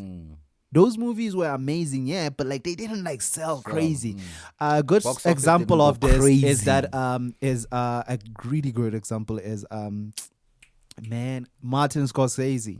So Scorsese, like everyone knows, Wolf of Wall Street, that didn't destroy the box office. It didn't. It was like number 1 and all these things. Like, you know what I'm saying? But that art, like, we need to have those artists come out, because I know about they. You know, I want to give them motivation right now if they're watching. Like, guys, like, I know it's hard, even for us. Like, we had to buy all this equipment. Ain't nobody helped us with this. You know what I'm saying? We shooting this with a gimbal holding this. Like, you should see the background to all this. And just give us 2 more months. We're gonna have a whole. If we're gonna go for like, we're gonna go for those big ones. Yeah, big ass floods. We're gonna keep improving on our things, and that's basically what we need to do. Now, I'm not a movie maker yet. So for you guys still out there, like, be motivated, guys. There's so much rich history and so much ways to retell a lot of stuff. Politically, I feel like there's so many stories that... Part of the reason why it was so easy for me to just let go of DSTV is because, like, almost everything about interesting. They want to go to witchcraft. They want to go to taxi wars. They want to go to, they want to go to all these things. Where it's like, look, that's interesting and all, but like, there's just so much more to this country and so much more stories to be told. And if you strike the right balance with what I'm saying, you could end up having really, really impactful shows that inspire, like, the next generation or just people watching to just, see a better vision for their country. Because I feel like those ideas of, like, what South Africa could be aren't actually being explored. And in the entertainment industry, I feel like there's a responsibility for them to start trying to put that in front of the youth about what this country could be. I grew up kind of Kotsabo and Partners, that was a very inspiring show. It was such an inspiring show. I wanted to be a lawyer right after watching it. I was like, dog, this is it. And that's an example of what happens when you got a good show, a good script, exploring, because they were exploring South African laws as they are. It wasn't like someone coming through and there's a jury. Like, ain't no juries in South Africa. Like, judge and judge. So it was so good to watch something like that. And I'm like, shows like that aren't here anymore. And I want to tell those guys, like, watch Andor season 1 and 2, then go to Rogue One, the movie.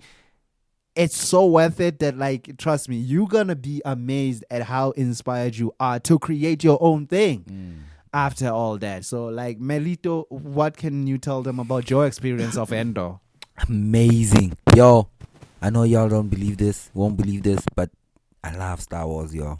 I love Star Wars, but I love Dune more. It is a bit crazy for, like, because we are just guys from, like, QwaQwa and not just any part of QwaQwa, like where they consider as, like, Mashone, like where it's really, like, super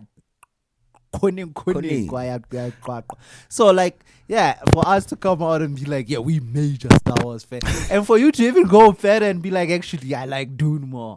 I don't think a lot of guys they'll catch up slowly but surely. They'll catch up because they were like, what is Dune? Maybe I need to check it out. It's amazing, and these things need you won't regret it. So if you don't like politics, then Andor is not for you. If you can't be patient, and because Andor takes these are slow its burners. time. This thing is a slow burner. Takes its time. If you are looking for pew pew pew pew, lightsabers everywhere. No lightsabers in this. No, it's not for that one. Is not for you. But if you like listening to dialogue, that's thought provoking. That is thought provoking, and then you have an ear to listen. Then you're gonna love Andor. If you've watched Rogue One and 2, then I mean, you already know what's happening. Yeah. So it's gonna be easy for you to do the transition, and then I'm trying to put it in a because Vice was going on deeper level of it. I'm trying to make it look more fun so that you can at least give it a chance.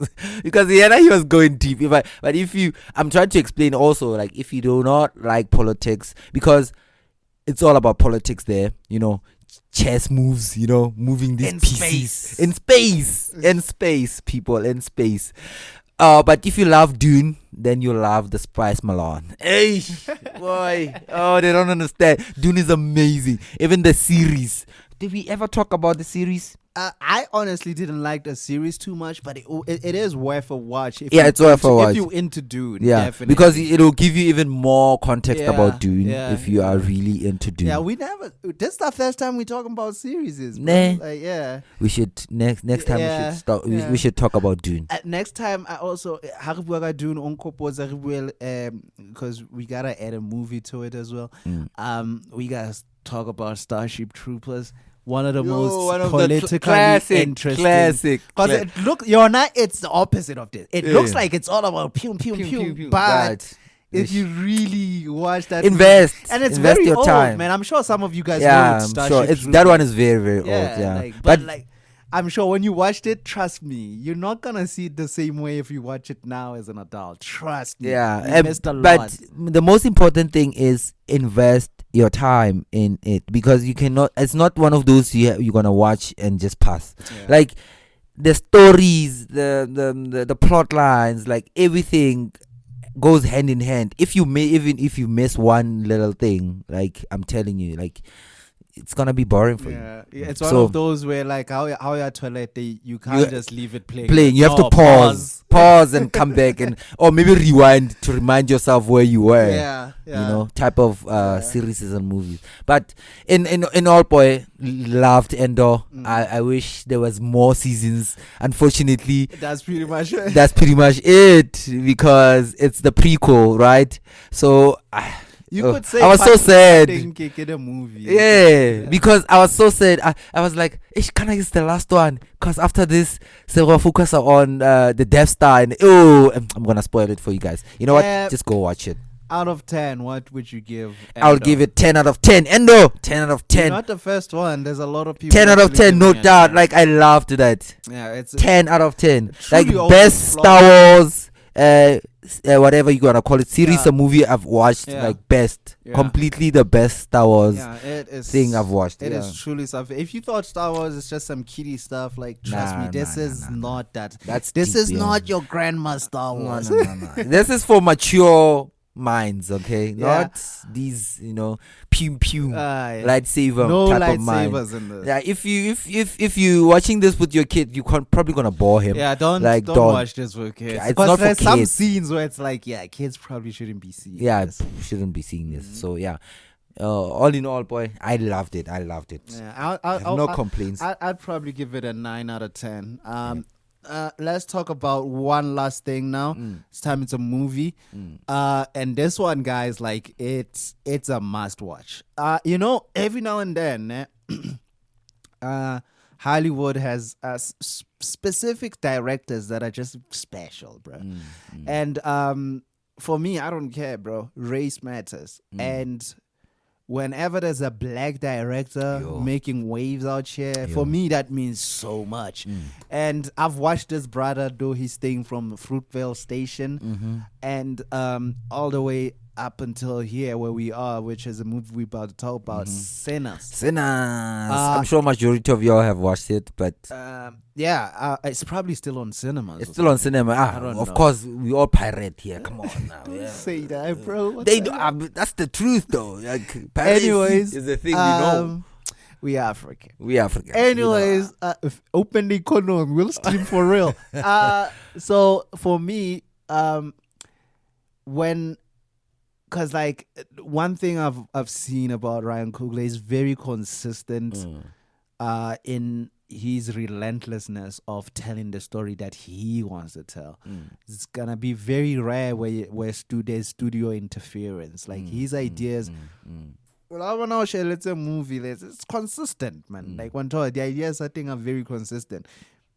But then you get to a certain point, it's like that came out of nowhere. What? Why was that scene there? And it's usually the studios telling the director, like, how feel he so that happens. But like with it's like The Working Man, that movie we were watching. Ryan Coogler, in my opinion, like his whole discography, you find very little interference. I think you're definitely gonna find a lot of interference in the franchise movies, which will be the Black Panther, right? Like that last scene where they're fighting in CGI, the Black Panther yeah, that's not him. He has nothing to do with that, because Marvel just has to have the final fight, boom, what's it? But it's like a movie quota. So, and we're back with it. Hey, yo. What happened? Kind of what's I saying? Oh, Ryan Coogler. The power is about to go out. The power eventually went out. It went out, and that's why we had to that pause everything, and then You sure it's recording, bro? Because that be 100%. happening. Okay. See that red light on the gimbal? Yeah. It shows that it's recording. Okay. Yeah. Because you can't see the other side, right? Okay. So they made that purposely for that reason. Yeah. So as I was saying, so when you see someone like a Ryan Coogler come through and just start creating what so many of us love calling it black, we want to see black excellence, and I feel like he embodies that very, very well. I like how whenever he's interviewed, because with this movie they were interviewing him and they kept saying, like, yo, they made a big deal of this thing, like over, I think after like something like 10 years or so, the rights to the whole movie are gonna revert to him. Damn. Yeah, so great, like bro. everyone was making. That's great. Yeah, it is. Everyone kept making a big deal of it. When he gets asked about it, he's like, yeah, but like I've been working for years. You know, my movies have crossed over billions now. Damn. Until like I have a reputation, I have this, and white directors get this sort of stuff all the time. So why are they making this a big deal about me? Until he just, so I like that about him. And the interview was like, what do you think it is? And I was so sure he's just gonna be like, yo man, people is racist. Nix, he's like, he was legit like, I'd rather not answer, because it's so obvious, and I like that about him. Like these people, not these black people that love to go there and just immediately want to be seen as victims. I want to get to handle. It's like, nah, you see what's happening. I ain't got to explain it. You know what's up. One talk. Like, he's really like that. You know what's going on. He's really like that. And this is someone that, remember a few years ago, he went into a bank and he didn't, because he's famous, right? He didn't want to make a big deal out of it. So he actually wrote down what he wants, a barely account number, and handed it over to the person. This person sees it and gets suspicious, calls the cops. Next thing, Ryan Coogler is being escorted out there, and he's like explaining for like, yo, you know, because they didn't take him to the police station. I think it got resolved. And he's proving, or like, yo, like, I just didn't want to make a big deal out of it. I wanted to withdraw some money real quick, not drawing any attention to myself until any of that. And I guess because I'm black and I'm asking for a lot of money. But he's also like, well, my account number is there. I'm saying take it out of my account. $1. So the fact that like he is actually someone that has experience, and I'm sure it wasn't the first time he experienced. I mean, if you're a black American, I'm sure it wasn't the first time he experiences an overtly racist situation. But like he's still like, yeah, man, it's so obvious. I ain't gotta explain myself. Go look at my art. Go enjoy that. That's what I'm here for. And it just reveals something about him, that he's so conscious.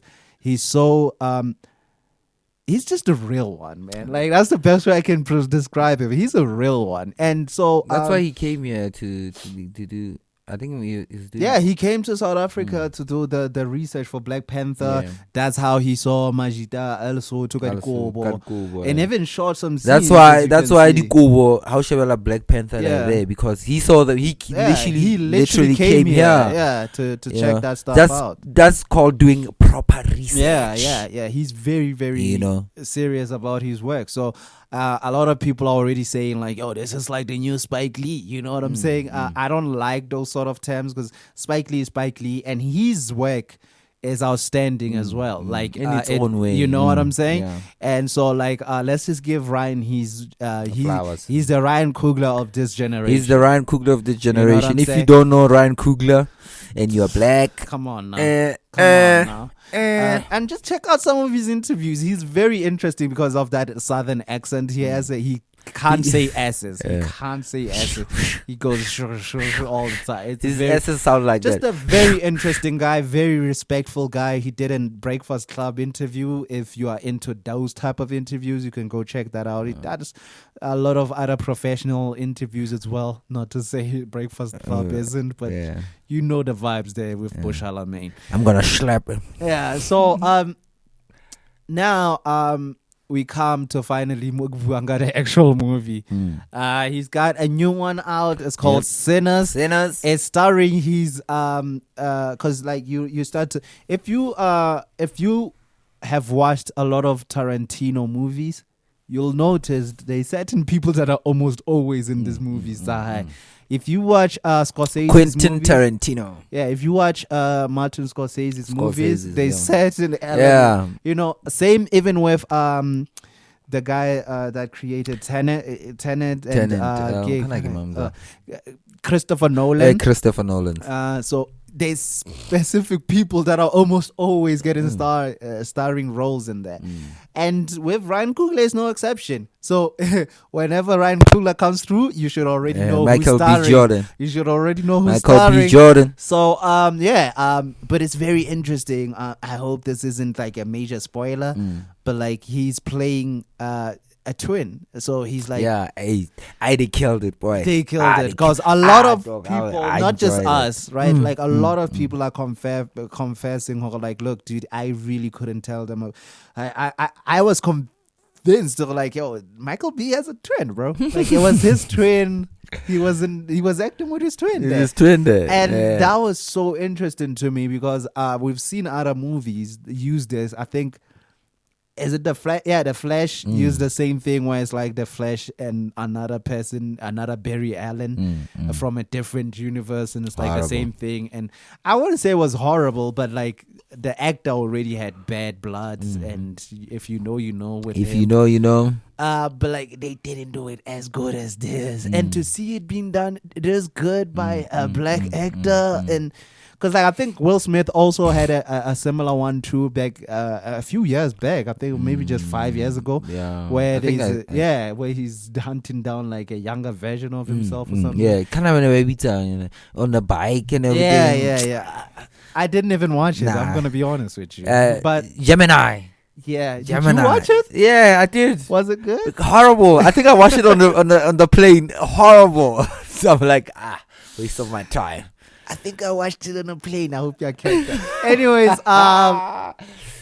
for me, man, he just played this role so well. Both roles. It's such a mind fuck, and you're able to tell them apart. Like, yeah, they're twins, but like this one is a little different. And if you know me, I don't know if you have me on social media. I'm very outspoken. I speak my mind. Facebook, how can I know what's on your mind, and I do exactly that. I don't do this whole thing because I've noticed like a lot of people that get like likes and shares and all this stupid. They actually don't have their original thoughts. That they're either sharing someone's idea or saying something that is already out there. So like I've just noticed like that's probably why I don't get likes. Like I'm saying things that people just don't know yet or haven't caught up to. Don't like maybe. Yeah, people just don't like me, which is another thing that I'm very used to. But like, yeah, man. If you've been there, you know I'm not actually a big fan of Michael B. Jordan. I'm not. I think for the longest time I've always thought like his best role was like in The Wire. Yeah, though he killed it in The Wire. I still need to finish The Wire. Yeah, well, I've tried to give you those chances. The thing is, The Wire is another one that needs like time. Yes, I feel like all the time when I start watching it, I'm busy with something else. You should have it and just have it possible, because like Mell leaves my place at like Hey, don't tell these niggas to wait for me, bro. Oh, yeah, okay, yeah. Yo, that is wait for me. Yo, I leave at 7, y'all. I didn't say the common one because that one is like on extreme days. Of Vagabo 2. That's very extreme, but. You know, he leaves very late. So these niggas go away for me, boy. So but I'll be ready though. I'll be ready. I have my schlechte waiting for y'all niggas to come and catch me. My whole point is like how when you sleep, you should have an episode go in. Yeah, but no, I don't like. I feel like The Wire. Yeah. My mind needs to be conscious. I do that with Clone Wars. Yeah. I literally, you can literally sleep with Clone Wars playing. But I'm just saying, maybe like, you know, how Fita, you can maybe be able to catch one on Tole. Maybe, how Fita or something. Yeah, I do. You know? And then, when after that, I want something that is going to make me go ease and sleep. Remember, at that time, I'm on cloud 9, you know.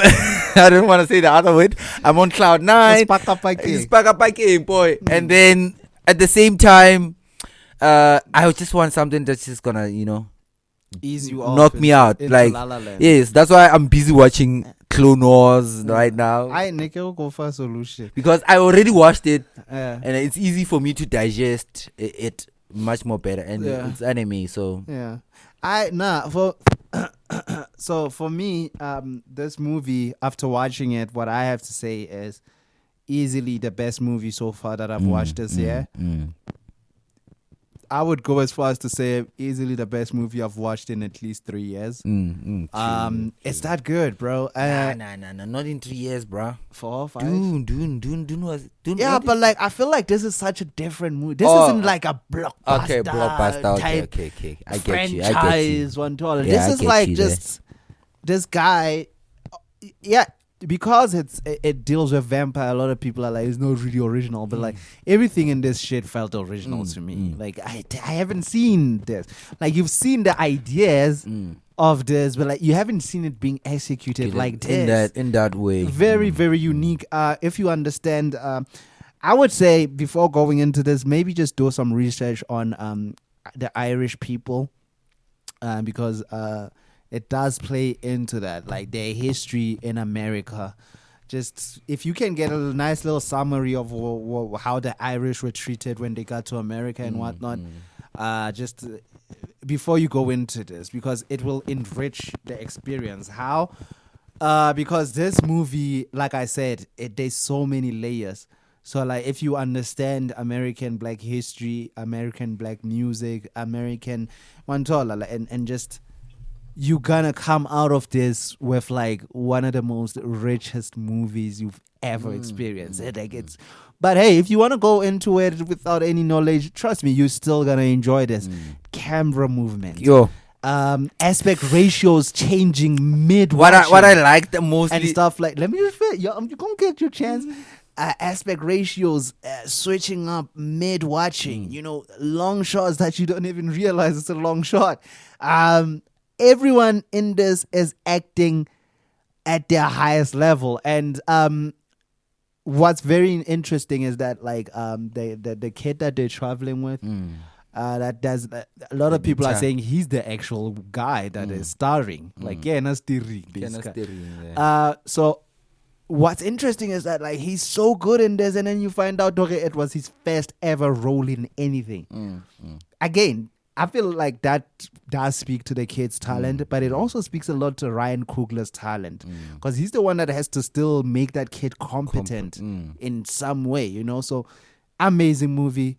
Please check it out whenever if you can catch it in cinemas right now. Go ahead and do that. You will not regret this. Amazing movie. Melito, you have the floor. Hey, bruh. What I liked about Sinners is the way they shot it. Like, it made me feel like they took me to the plantation days. You know what I'm saying? Plantation days. Yeah. Like, everything was just beautifully shot. Like it didn't feel like they trying to fit this narrative into this plot line, you know, and try to. So it was amazing to see how they transit, and it doesn't even waste your time into trying to see what really. Okay, at the beginning, it didn't sound like it was gonna be a vampire movie. Like, I was like, maybe later on. But it took its time though to get there. But eventually it did get there. Yeah. In a way, nice way. Don't spoil it. Kana, you guys haven't watched it yet. Oh, shame. Spoilers. Anyway, sorry for that. But go watch it. It's an amazing movie. Yeah. I really enjoyed it. I wish black directors can direct black movies more, because in a way they kind of understand the culture and everything.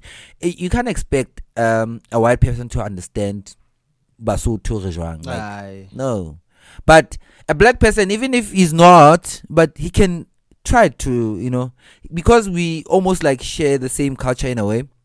They can almost like understand, okay, I need to do this as raw as this, like this one I need to make it like this, you know. So I enjoyed Michael B. Jordan, amazing job.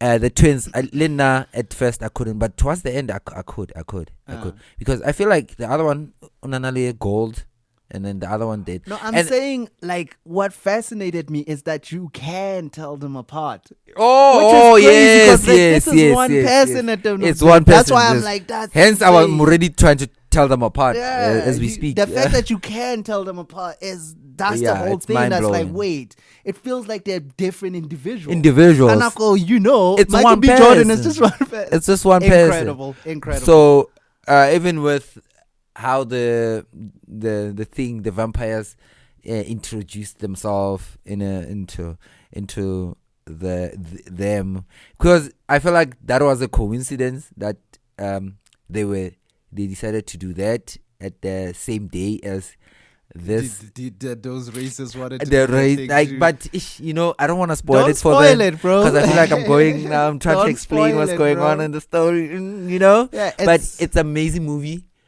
Go watch it. It's brilliant. You will enjoy it. More black directors. We need them more. Come on, guys. We need more black directors. And I mean, if you're scared of horrors, it's not that scary. It's not really. It's not that scary. Like, but there are some. The type of there's a lot of. They are there, because there's a lot of jump scares, which will make you a bit like, maybe, you know, if you are that weak, maybe you'll be like, but maybe it's if not you're that like weak. something that's like so like, yo, I can't look at this. Like, it's very, it's a horror in a sense that it's in the same vein as like Get Out. Jordan Peele, right? Like it's that side, because that's horror as well. Like, you know, so it's that type of thing where it's like, it's scary in that sense, but not scary and like, oh my god, this is just like, for me, I know for what you was guys, the best scene for you? Man, I feel like it's gonna be a cliche. I had two great scenes, but like, I'm gonna, just so that I don't become a cliche. The final part where he's going cray cray. So that I don't spoil it.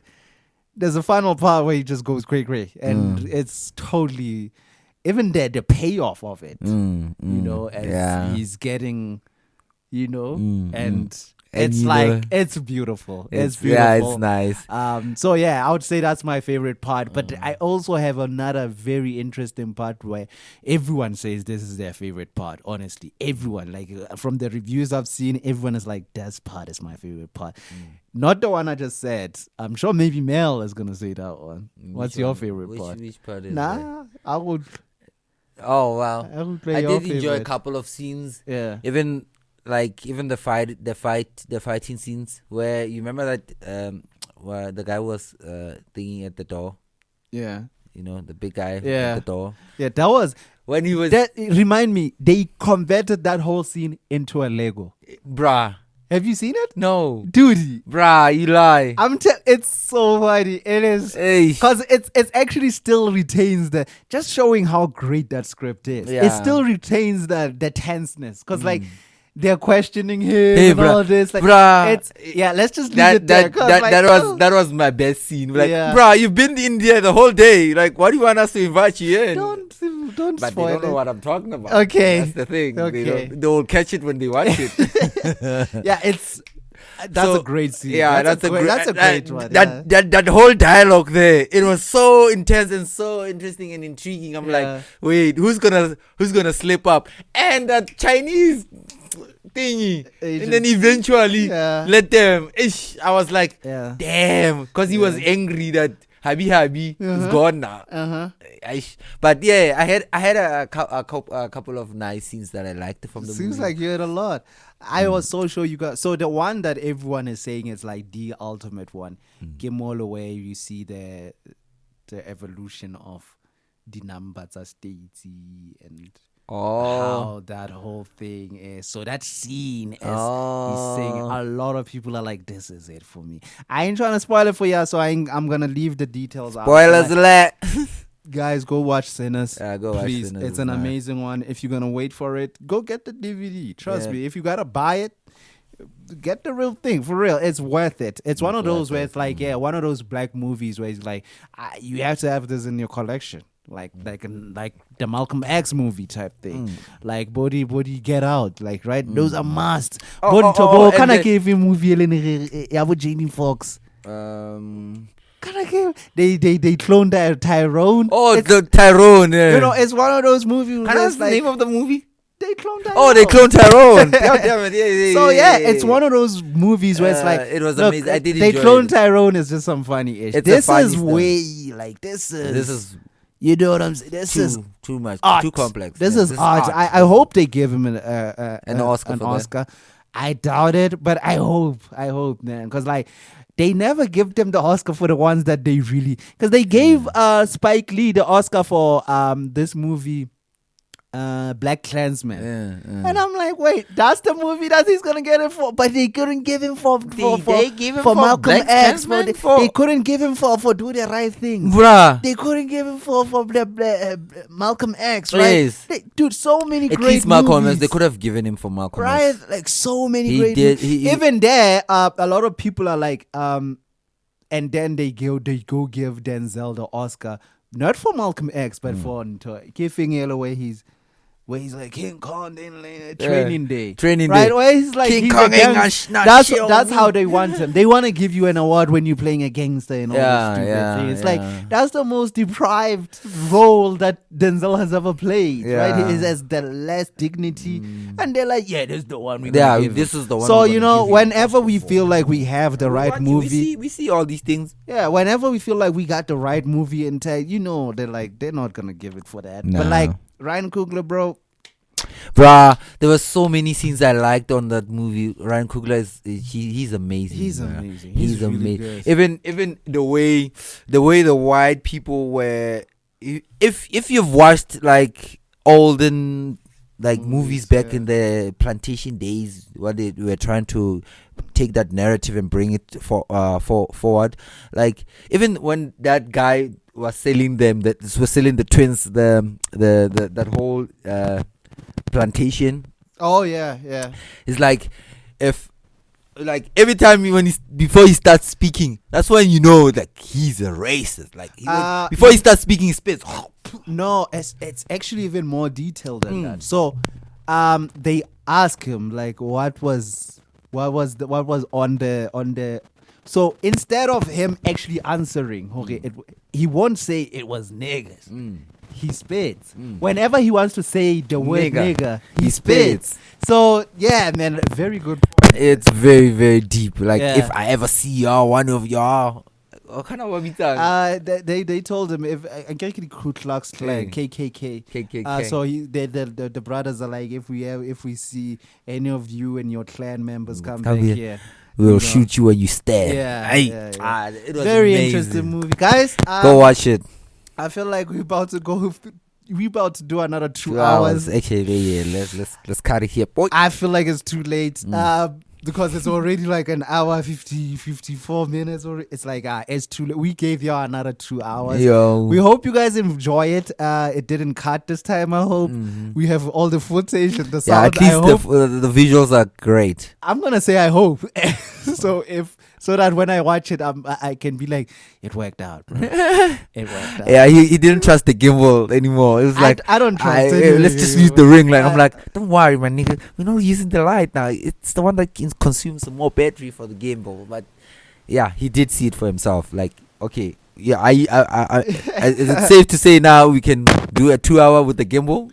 I don't know. But if it's fully charged, I don't know. without using the light, there's a lot of steps before you can say yes. But I had to give it to you. All I can say is look out for me bigging up the gimbal when we start shooting music videos. But for now, I have nothing too positive to say about it, honestly, because like it was trauma that last episode. Like so many times things went so left, and it took us forever to upload it.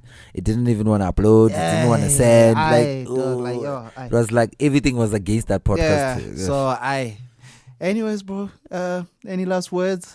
Hey yo, it's your boy. Don't forget to fucking like and subscribe. Don't forget, I repeat it. Don't forget to like and subscribe. It's your boy, Melito, the one and only, coming to you live from the Tavern Maluti. Hey yo, ungaba chill, katen kon, uzolimala. I hate that your main slogan is in Zulu. Anyways, he's gonna try to be suited now. Listen to this. There we go. But tell the boy. I don't know. I'm only able to go full suit when I'm like making a song. So yeah, I gotta survive that way. Yeah. Anyways, guys, please like and subscribe. Thanks for everyone. We see the numbers. Yeah, the numbers. We see the numbers. The new subscribers. We hope you guys understand what we're trying to do here. Unfortunately, smash and pass. Yeah, it's not our thing. I'm sorry. We want always. If you have one smash and pass, there's other podcasts you can go and other YouTubers you can go for that. But this one is not that. Yeah, if you're trying to come here for the gossip, like gossips. Look, every now and then, maybe we'll have a certain celebrity. We like, okay, we gotta touch on this, but like usually. We're not interested in that. Those people don't make any differences in our lives. We're trying to talk about something that is gonna, empower and change. Yeah, and just update you on what's really happening. That's our whole thing. We're gonna keep doing it. We love doing it. So we're gonna keep doing it. Because literally that's all we watch. Like and that's how me and Mel. You see, like it's not like no suddenly smash and pass, boy. No. Nah, I mean, there's a time for that because we do smash these hoes sometimes. But look, man, don't get it twisted. Most of the times we having these sort of conversation. We're not pretending over here, specifically. Like, they'll tell you, I'm like this everywhere.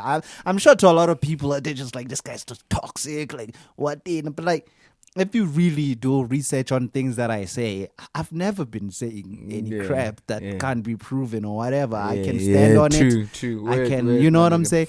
Yo, don't forget to stream the song, yo. Maluti, still out there, you know. And I'm gonna make mistakes. He's gonna make mistakes. We only human, but like, trust me, we gonna be. In most cases, we're more accurate than your boost what corner. Hustler's Corner, we definitely more accurate. We're definitely more accurate than Penwell, who has some serious. He likes claiming that he's the black pen. Black pen. And we are definitely way more informed than Podcast and Chill. And that's not a knock to them. We are different. They have their own The only people that could say they have maybe straightforward facts than us is like maybe SMWX, right? SMWX. But even what they do, I feel like it's so different from what we do. Because like him, it feels like Umamete your lecture there. Whereas Nalimzala and Fito, we just boys. We just boys having a chillers. McG. Come on. Sponsor the boys. Sponsor my boy. We could bring a different perspective. Piano pulse. Anyways. My boy wants to jump on piano pulse. No, I don't. What I'm saying is, if you need an extra show, but I'm not gonna just, we're not just gonna do this for like peanuts, yo. Because we truly do. Send the check, truly do feel like we are building something worthwhile over here. Send that money. The Tulana needs to eat, right? We appreciate everyone that supports us. Like Mel said, Deville is just a branch. From a tree. Yep. Right? And it's owned by me and your boy Melito. Yeah. You even if you try to use Ditulana Zakwa, I can sue you. It's registered. Don't try that. The name is trademarked. It's truly our intellectual property. Yeah, you can't do shit with it anymore. For you to understand is that like it all connects, that branch has music in it. And what we got there is we have a gospel album called Bakanketsa. It's by COC Church of Christ Endumisweni. That's the full name of their group, the gospel group. And the album is called Bakanketsa. If you go right now anywhere, all digital platforms. Yeah, and look for Bakanketsang. You'll find it. You'll find the project there as acoustic, meaning there's no like instruments, right? It's like acoustic, it's acoustic. They're just doing their thing, man. We grew up around that sort of music. My dad used to play those type of things where it's like, wow, they're just singing. The instruments were like it's right there, like until like so. It's an amazing gospel album. Yeah, I was very, very lucky. The Christian would say very blessed to have met these people and for them to be like, look, we want to record, we want to record this project through you, and we want you to distribute it as well. So that was like our first drop, and then later on we started dropping our first like actual single for the sort of music we do, and my boy Melito was the first one to release a track. Of course, as you know, I gotta be there, Yeah. Like you know what's going on. Yeah, it's M. The E is spelled with a 3, and then it's double L. Okay, Mell. That's Mell. Eventually, it's gonna be Mell FS. Don't worry, we'll get there. But for now, it's just Mell. The track is called Maluti. Amazing track. You guys seem to be supporting it very well across all social media platforms, and we are very, very, very, very thankful. Keep streaming that, and we'll probably give you the video sooner than later, because it's all about us feeling like, is it worth it to do this? We probably gonna shoot anyways, but like that's encouragement. If you guys, I'm waiting for the snow.